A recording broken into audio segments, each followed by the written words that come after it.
আমাৰ অসম গণ পৰিষদৰ ভাতৃ সংগঠন অসম যুৱ পৰিষদ আৰু অসম ছাত্ৰ পৰিষদৰ নেতৃত্বত কেন্দ্ৰীয় পৰিষদে যি আমাক নিৰ্দেশ দিছে তাৰ অনুসৰি আমি আজি ৰক্তদান কাৰ্যসূচীটো জুবিন দাৰ বাৰ্থডে হিচাপে আমি ৰক্তদান কাৰ্যসূচীটো হাতত লৈছোঁ।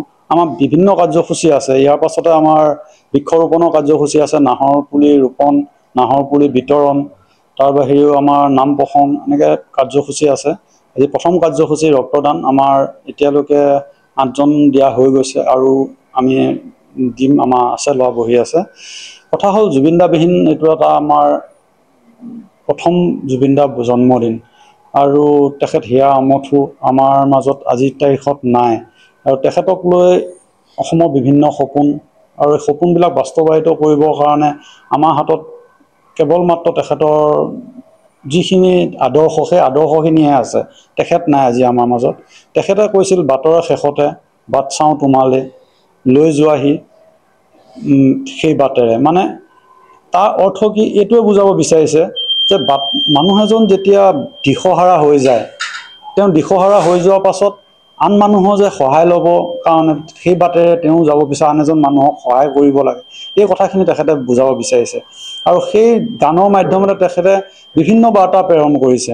গতিকে আমাৰো কথা হ'ল আমি ইজনে সিজনক সহায় কৰি, ৰক্তদানটো এটা জীৱন দান, গতিকে সেই ধৰণে আমি আগবাঢ়ি যাবলৈ আমি চেষ্টা কৰিছোঁ। তেওঁ আদৰ্শবিলাক এনেধৰণে জীয়াই ৰাখিবলৈ চেষ্টা কৰিছোঁ। অনাগত আমাৰ যুৱ পৰিষদ আৰু ছাত্ৰ পৰিষদে অনাগত দিনত জুবিন দাৰ যিবিলাক আদৰ্শ আছে আমি এই আদৰ্শবিলাক সদায় আগবঢ়াই লৈ যাম আৰু অসমবাসীকো আমি কৈছোঁ তেওঁ সদায় মানুহক আমি যিহেতুকে আজি স্বাভিমান দিৱস হিচাপে পালন কৰিছোঁ, জুবিন দাই আমাৰ অসমবাসীক মানে জাতীয়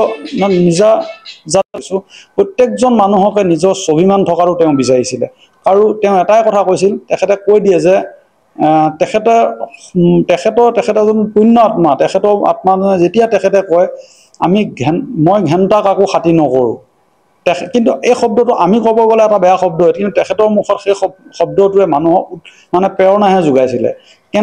মানে তেখেতে কাৰো তলত বহতীয়া হৈ থাকিব, নিজৰ ওপৰত নিজে থিয় হৈ নিজৰ স্বাধীন যাতে থাকে, সেই তেনেধৰণে তেওঁ মানুহক আগবাঢ়ি যাবলৈ এটা প্ৰেৰণা দিছিল। সেইকাৰণে আমি অসম গণ পৰিষদে আজি জুবিন দাৰ এই 18 নৱেম্বৰ তাৰিখটো আমি সদায় অসম গণ পৰিষদ থকালৈকে আমি অসম গণ পৰিষদ সদায় থাকিব আৰু যেতিয়ালৈকে অসম গণ পৰিষদত মানে অসমীয়া মানুহ যেতিয়ালৈকে থাকিব তেতিয়ালৈকে আমি এই জাতীয় স্বাভিমান দিৱসটো পালন কৰি যাম আৰু প্ৰত্যেকজন মানুহকে এজন স্বাভিমানী অসমীয়া হিচাপে জীয়াই থাকিবৰ কাৰণে আমি অসম গণ পৰিষদৰ ফালৰ পৰা আমি প্ৰেৰণা যোগাম।